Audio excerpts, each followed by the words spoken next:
So pets are hard to work with, right? You have to feed them, give them water, make sure that they're really comfortable, not too hot, not too cold. All so you can stick them in the oven and bake them. Did I not say that I was talking about my sourdough starter? Today I will be analyzing the science behind the sourdough process by looking into 3 of the most important aspects of sourdough. By a show of hands, who eats bread on a daily basis or almost every day? Right, and so now how many of you understand the process and the chemistry behind the leavening and baking of that bread? I know I didn't.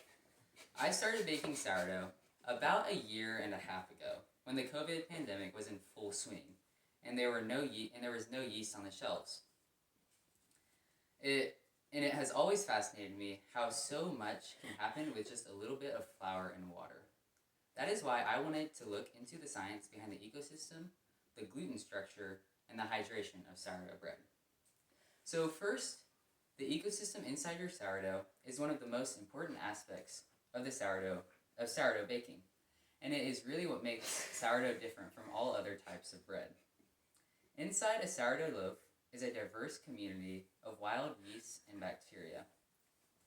As Rob Dunn, a professor in the Department of Applied Ecology at North Carolina State University, wrote in his article on the website ideas.ted.com, published December 2018, more than 60 different lactic acid producing bacterial species and a half dozen species of yeast have been found in different sourdough all over the world. All these yeasts and bacteria come from the flour, our hands, and from the air, and really anything else that contacts the sourdough.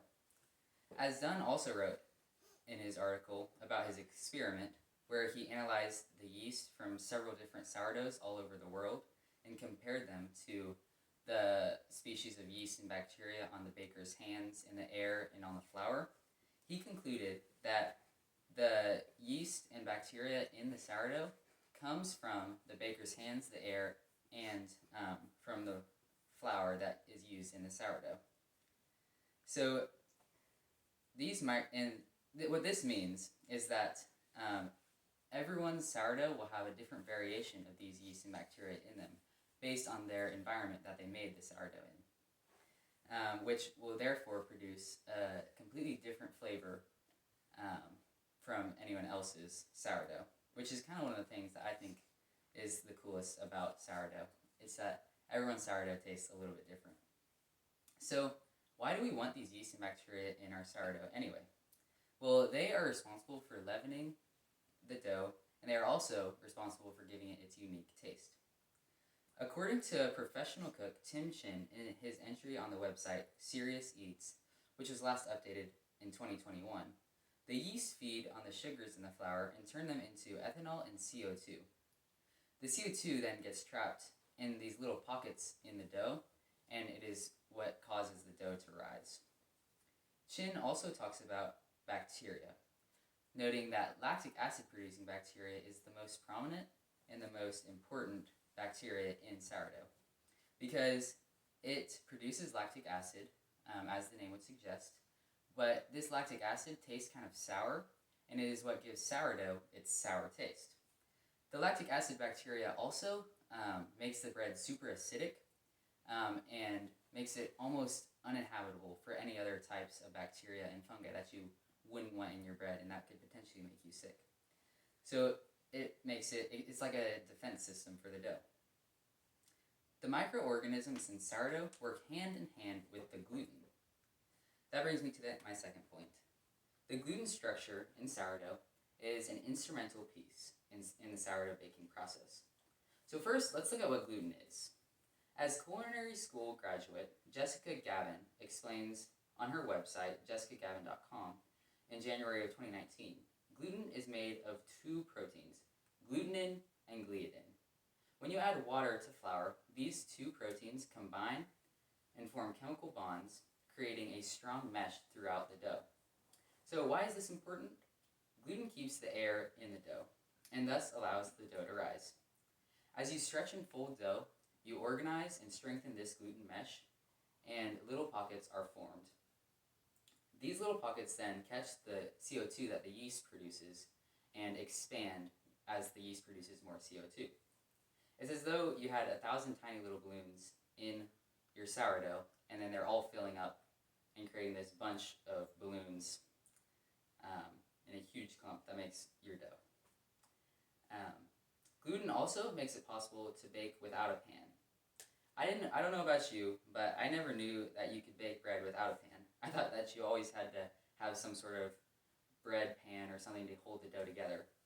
But sourdough bakers actually tend to bake more without a pan. And this is possible because of the surface tension created by the gluten mesh. After examining the gluten structure in sourdough, the last piece of the puzzle is hydration. The hydration of your sourdough is a crucial element. The hydration, which is the flour to water ratio, affects the texture of your dough. In my experience, the higher hydration doughs have a stickier touch to them and are a lot more stretchy and elastic. This does make them a lot harder to work with, but the result can be favorable, in my opinion. Which brings me to my next point. The hydration affects the final product of your sourdough. Higher hydration loaves tend to have larger air pockets and thinner, crispier crusts. It's just a more delicate dough altogether. To illustrate this, let's compare bagels to ciabatta loaves. So if you've ever had a good bagel, you know that it's super dense and pretty chewy. And then if you look at ciabatta, the holes in ciabatta loaves are super large, and the crust is very thin and crispy. And the big difference between these two types of bread is the hydration. Bagels have about a 55% hydration, which is one of the lowest in bread, and ciabatta have an 80% hydration, or around an 80%, and that's going to be one of the highest that you'll find in bread. So, in conclusion, the science behind sourdough is very complex, but it can be simplified by looking into 3 specific aspects of sourdough: the ecosystem, the gluten structure, and the hydration. Now, when you go to eat a slice of sourdough, or any bread for that matter, really try to appreciate the complex processes that turn the flour and water into the bread that you have before you. All right, well, I better go stick my pet in the oven.